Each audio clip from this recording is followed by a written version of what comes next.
السلام علیکم defence words friends, defence updates میں پاکستان نیوی کے چیف کی دورہ عراق کی خبر پر بات کریں گے۔ ترک ایئر ٹو ایئر میزائل اور ہیلی کاپٹرز کے لیے نئے سسٹمز، رشیا کی ہائپرسونک میزائل سے لیس ایئر کرافٹ کی بالٹک میں ڈپلائمنٹ، امریکہ کے extended range anti radiation missile کا دوسرا تجربہ، ارجنٹینا اور چین سمیت دیگر بین الاقوامی دفاعی خبریں بھی اس ویڈیو میں شامل ہوں گی۔ So let's start.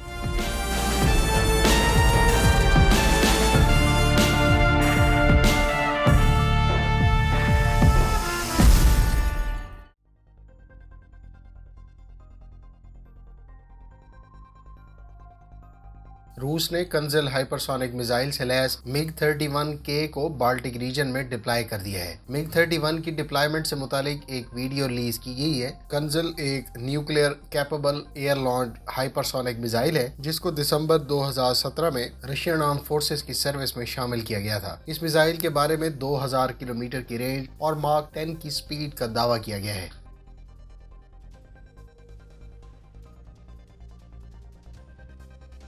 Chief of the naval staff admiral Muhammad Amjad Khan Niazi Iraq کے سرکاری دورے پر عراق پہنچ گئے ہیں۔ دورے کے دوران نیول چیف نے کمانڈر عراقی بحریہ ایڈمرل احمد جاسم اور وزیر دفاع سے ملاقات کی۔ نیول ہیڈ کوارٹرز بصرہ آمد پر سربراہ پاک بحریہ کا استقبال کمانڈر عراقی نیوی ایڈمرل احمد جاسم نے کیا اور انہیں گارڈ آف آنر پیش کیا گیا۔ عراقی بحریہ کے کمانڈر سے ملاقات میں علاقائی میری ٹائم سیکیورٹی اور باہمی دلچسپی کے پیشہ ورانہ امور بشمول دو طرفہ بحری تعاون پر تبادلہ خیال کیا گیا۔ نیول چیف نے خطے میں میری ٹائم سیکیورٹی کو یقینی بنانے کے لیے پاک بحریہ کی کوششوں پر روشنی ڈالی، جس میں ریجنل میری ٹائم سیکیورٹی پیٹرولز اور کمبائنڈ میری ٹائم فورسز CMF میں شرکت شامل ہے۔ سربراہ پاک بحریہ نے عراقی نیول بیس اور نیول اکیڈمی کا بھی دورہ کیا، جہاں انہیں مختلف امور پر بریفنگ دی گئی۔ بعد ازاں وزیر دفاع سے ملاقات کے دوران باہمی دلچسپی کے پیشہ ورانہ امور بشمول دو طرفہ دفاعی تعاون پر تبادلہ خیال کیا گیا۔ نیول چیف نے مشقوں اور تربیتی تبادلے کے پروگرام کے ذریعے دونوں ممالک کی مسلح افواج کے درمیان رابطوں کو بڑھانے کی اہمیت پر زور دیا۔ نیول چیف کے دورہ عراق سے دونوں ممالک کے درمیان بالعموم اور بحری افواج کے درمیان بالخصوص دفاعی تعلقات کو فروغ حاصل ہوگا۔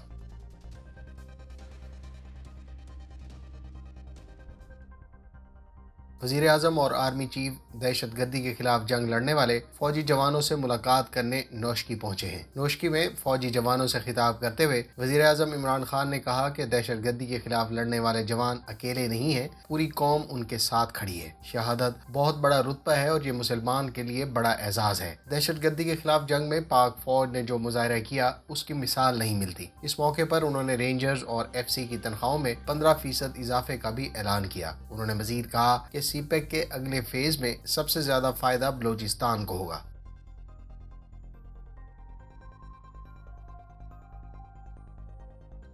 US ایئر فورس نے نارتھروپ گرومن کے تیار کردہ extended range anti radiation guided missile کا دوسری مرتبہ تجربہ کیا ہے۔ AGM-88G کو F-18 سپر ہارنٹ سے ٹیسٹ فائر کیا گیا۔ واضح ہے کہ اس میزائل کو F-18EF اور F-18G کے علاوہ F-35A، B اور C کے ساتھ انٹیگریٹ کیا جا چکا ہے۔ البتہ اس میزائل کے نئے ورژن کی رینج نہیں بتائی گئی۔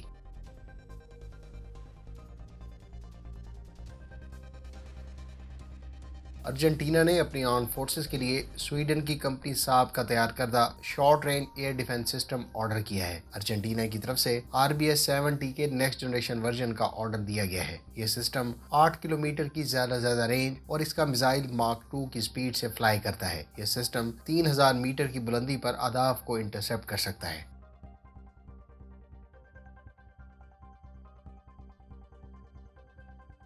فرینچ صدر نے پیر کو کرملن میں مذاکرات کے آغاز میں روسی ہم منصب ولادیمیر پوٹن کو بتایا کہ ان کے دورے کا مقصد جنگ سے بچنا اور اعتماد کی فضا قائم کرنا ہے۔ وہ روس کی جانب سے یوکرین کے ساتھ سرحد پر ہزاروں فوجیوں کے اجتماع کے بعد ماسکو کا دورہ کرنے والے پہلے مغربی لیڈر ہیں۔ انہوں نے روسی صدر کو بتایا کہ وہ ایک مفید جواب کے خواہاں ہیں۔ یقیناً ہمیں جنگ سے بچنے، اعتماد اور استحکام کی اینٹیں تعمیر کرنے کی ضرورت ہے۔ صدر پوٹن نے جواب میں کہا کہ روس اور فرانس کو یورپ میں سلامتی کے بارے میں جو کچھ ہو رہا ہے اس پر ایک مشترکہ تشویش لاحق ہے۔ انہوں نے کہا کہ میں دیکھ رہا ہوں کہ فرانس کی موجودہ قیادت اور صدر ذاتی طور پر یورپ میں سنجیدہ تاریخی تناظر میں بحران کو حل کرنے کے لیے کتنی کوششیں کر رہے ہیں۔ فرینچ صدر نے خود کو روس اور مغرب کے درمیان یوکرین پر تنازع میں ایک ممکنہ ثالث کے طور پر پیش کیا ہے۔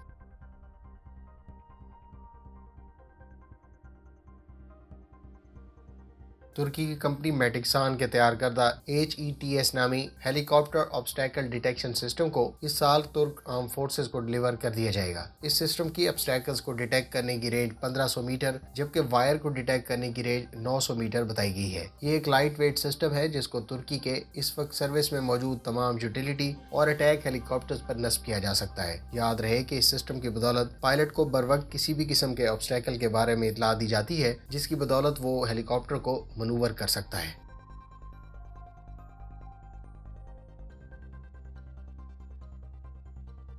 امریکی کانگریس میں سینیٹرز نے ریپبلکن سے مطالبہ کیا ہے کہ وہ ایران سے جوہری معاہدے کے حوالے سے اپنا موقف واضح کریں کیونکہ اس معاہدے کی جلد واپسی کا امکان ہے۔ 30 کے قریب ریپبلکن سینیٹرز نے پیر کو صدر جو بائیڈن کو ایک مکتوب بھیجا ہے جس میں ان سے مطالبہ کیا گیا ہے کہ وہ ایران کے ساتھ جوہری معاہدے میں امریکہ کی واپسی میں کردار ادا کریں ورنہ وہ اس اقدام کو روکنے کی کوشش کریں گے۔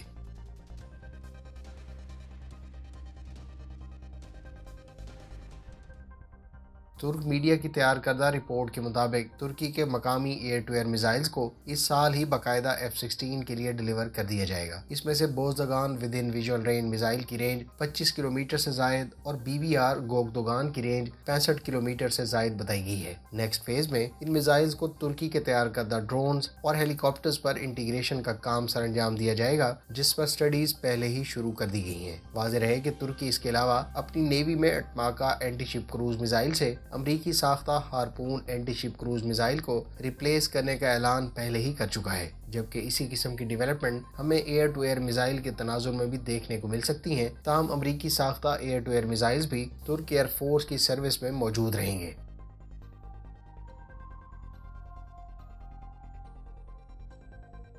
چائنا نے اعلان کیا ہے کہ وہ امریکہ کی طرف سے تائیوان کو اسلحے کی نئی فروخت کو لے کر سخت اقدامات اٹھائے گا۔ واضح رہے کہ امریکہ نے تائیوان کو آج $100 ملین کی لاگت سے patriot air defence missile system کی اپ گریڈ سے متعلق منظوری دے دی ہے۔ بائیڈن انتظامیہ کے اقتدار میں آنے کے بعد یہ دوسری میجر آرم سیل ہے۔ اس سے پہلے بائیڈن انتظامیہ نے تائیوان کو $750 ملین کی لاگت سے سیلف پروپلڈ ہوائٹزر اور متعلقہ ایکوپمنٹ کی فروخت کی منظوری دی تھی۔ فرینڈز، یہ تھی آج کی ڈیفنس اپڈیٹس۔ امید ہے اس ویڈیو سے آپ کی معلومات میں اضافہ ہوگا۔ ملتے ہیں نیکسٹ ویڈیو کے ساتھ، اپنی دعاؤں میں یاد رکھیے گا۔ اللہ حافظ۔ پاکستان زندہ باد۔